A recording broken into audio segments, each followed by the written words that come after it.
এবার ভোটার ভেরিফিকেশানে পরিযায়ী শ্রমিকদের জন্য নতুন ঘোষণা করল নির্বাচন কমিশন। অর্থাৎ এই যে স্পেশাল ইন্টেনসিভ রিভিশন বা ভোটার ভেরিফিকেশান হবে, এখানে পশ্চিমবঙ্গের যে সমস্ত পরিযায়ী শ্রমিকরা রয়েছেন যারা ভিন রাজ্যে কাজকর্ম করেন বা চাকরি করেন, তো তাদের মধ্যে কাদের নাম এই ভোটার ভেরিফিকেশানে থাকবে, কাদের নাম থাকবে না, সেই নিয়ে কিন্তু একটা বার্তা দেওয়া হয়েছে। তো বর্তমানে আপনি যদি পরিযায়ী শ্রমিক হন কিংবা আপনার পরিবারে কেউ যদি পরিযায়ী শ্রমিক হন বা কোনো বন্ধু বান্ধব থাকে, তাহলে অবশ্যই এই ভিডিওটা তাদেরকে শেয়ার করে দেবেন। পরিযায়ী শ্রমিকরা এসআইআর কীভাবে করবেন, কী কী পদ্ধতি রয়েছে বা নির্বাচন কমিশনের তরফ থেকে তাদের জন্য কী আপডেট দেওয়া হয়েছে, আজকের এই ভিডিওতে সম্পূর্ণ তথ্য আপনাদেরকে দেবো। একটু স্কিপ না করে পড়ে দেখুন। অন স্ক্রিনে দেখুন একটা তথ্য আপনাদেরকে দেখাচ্ছি, যেটা আনন্দবাজারে প্রকাশিত হয়েছে। আর 18ই সেপ্টেম্বর 2025 দেখতে পাচ্ছেন, আজকের একদম নতুন আপডেট কিন্তু আপনাদেরকে দেখাচ্ছি। কি বলা হয়েছে? পরিযায়ীদের তথ্য সংগ্রহের নির্দেশ নির্বাচন কমিশনের। তো বুঝতে পারছেন, যারা ভিন রাজ্যে চাকরি করেন, পশ্চিমবঙ্গের বাসিন্দা কিন্তু ভিন রাজ্যে চাকরি করেন বা কাজ করেন বা পরিযায়ী শ্রমিক হয়ে রয়েছেন, তাদের জন্য কিন্তু এবার তথ্য সংগ্রহের একটা নির্দেশ দেওয়া হয়েছে। কি বলা হয়েছে? এই রাজ্যে ভোটার তালিকায় বিশেষ নিবিড় সংশোধনের অর্থাৎ এসআইআর, যেটাকে স্পেশাল ইন্টেনসিভ রিভিশন বলা হচ্ছে, কাজ শুরু হওয়ার আগে জেলায় জেলায় থাকা পরিযায়ী শ্রমিকদের সবিস্তার তথ্য জোগাড় করে রাখার নির্দেশ দিল জাতীয় নির্বাচন কমিশন। সম্প্রতি কমিশনের হয়ে মুখ্য নির্বাচনী আধিকারিকের কার্যালয় এই বার্তা জানিয়ে দিয়েছে জেলা শাসকদের। তো বুঝতেই পারছেন, ইতিমধ্যে পরিযায়ী শ্রমিকদের তথ্য কিন্তু সংগ্রহ করতে হবে ভোটার ভেরিফিকেশনের আগেই। তো যারা যারা পরিযায়ী শ্রমিক রয়েছেন, অবশ্যই এই ভিডিওর নিচে কমেন্ট সেকশনে কমেন্ট করবেন। দেখুন, বলা হয়েছে কমিশনের বক্তব্য, রাজ্যে অন্তত 10টি জেলায় পরিযায়ী শ্রমিকদের সংখ্যা সবচেয়ে বেশি, যারা অন্য রাজ্যে বসবাস করছেন কর্মসূত্রে। এই রাজ্যে এসআইআর শুরু হলে তারা এখানেই যে থাকবেন তার কোনো নিশ্চয়তা নেই। ফলে পরিযায়ী শ্রমিকদের তথ্য হাতে থাকলে এসআইআর শুরুর পরে প্রত্যেক শ্রমিকদের সঙ্গে যোগাযোগ করতে পারবে কমিশন। অর্থাৎ ধরুন কোনো পরিযায়ী শ্রমিক এই মুহূর্তে দিল্লিতে রয়েছেন, তো তার সঙ্গে কিন্তু যোগাযোগ করতে পারবেন। পশ্চিমবঙ্গে যে এসআইআর হচ্ছে, এই এসআইআরের লিস্টে তিনি নাম তুলতে চান কিনা বা পশ্চিমবঙ্গে তিনি ভোটার হয়ে থাকতে চান কিনা, সেটা কিন্তু জানতে চাওয়া হবে।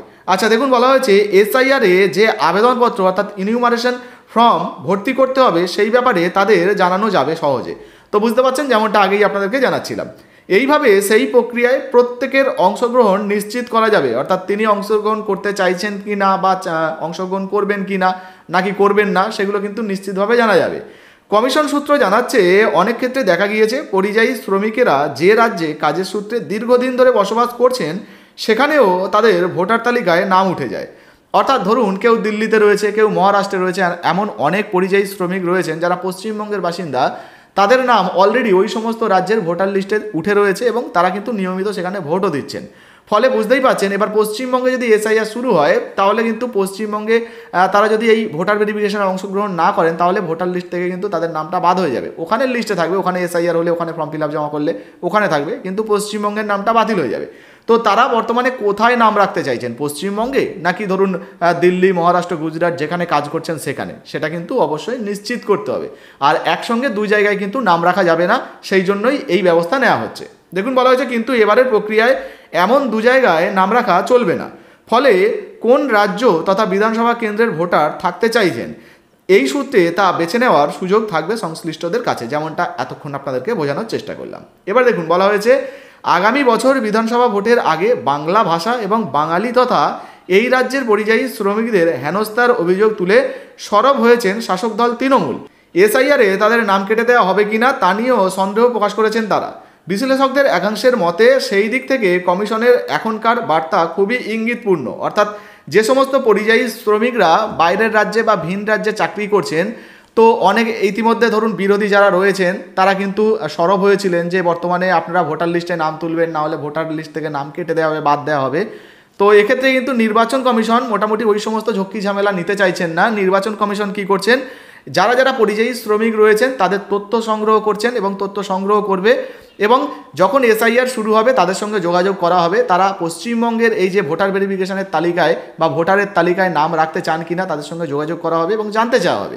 তারা যদি মনে করেন যে হ্যাঁ পশ্চিমবঙ্গের তালিকায় আমরা নাম রাখতে চাই, সেক্ষেত্রে কিন্তু তারা পশ্চিমবঙ্গের যে ইনিউমারেশন ফর্ম অর্থাৎ ভোটার ভেরিফিকেশনের এসআইআরের ফর্ম, সেটা কিন্তু ফিল আপ করতে পারেন এবং ডকুমেন্ট ভেরিফিকেশন করিয়ে নিজেদের নামটা তালিকায় তুলতে পারেন। এবং তারা যদি মনে করেন যে না তুলব না, সেক্ষেত্রে কিন্তু তাদের নামটা ধরুন অন্য রাজ্যে রয়েছে, তো সেই রাজ্যে যখন এসআইআর হবে সেখানে ভেরিফিকেশন করিয়ে নিলে সেই লিস্টে উঠে যাবে।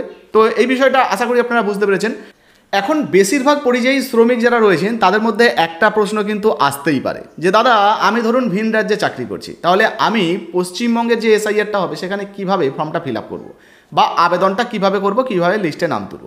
তো দেখুন, প্রথমত আপনাদেরকে জানিয়ে দিই, বিহারে যে এসআইআরটা হয়েছিল সেখানে কিন্তু অনলাইনে আবেদনের একটা অপশান দেওয়া হয়েছিল। আপনি চাইলে অফলাইনে আবেদন করতে পারেন বা ফর্ম ফিল আপ করতে পারেন, আপনি চাইলে অনলাইনে করতে পারেন।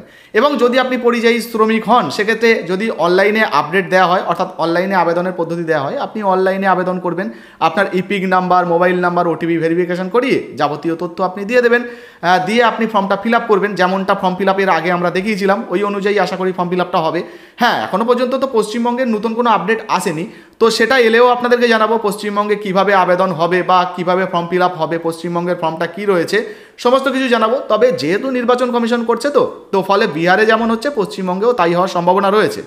আর 12টা ডকুমেন্ট মোটামুটি লাগতে পারে, সেক্ষেত্রে 11টার পরে আধার কার্ডও যুক্ত হতে পারে, এখনও কিন্তু নিশ্চিত নয়, তবে আধার কার্ড দিয়েও কিন্তু ভেরিফিকেশন করা যেতে পারে, একটা সম্ভাবনা রয়েছে।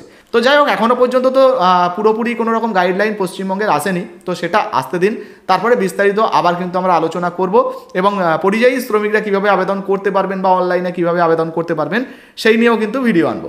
এই মুহূর্তে আপনি যদি পরিযায়ী শ্রমিক হন বা আপনার পরিবারে কেউ যদি পরিযায়ী শ্রমিক হন বা কেউ বাইরে কাজ করছেন, কোনো বন্ধু বান্ধব থাকে, তাহলে অবশ্যই ভিডিওটা কিন্তু তাদেরকে শেয়ার করবেন, তাদের অনেক কিন্তু উপকার বা কাজে আসবে।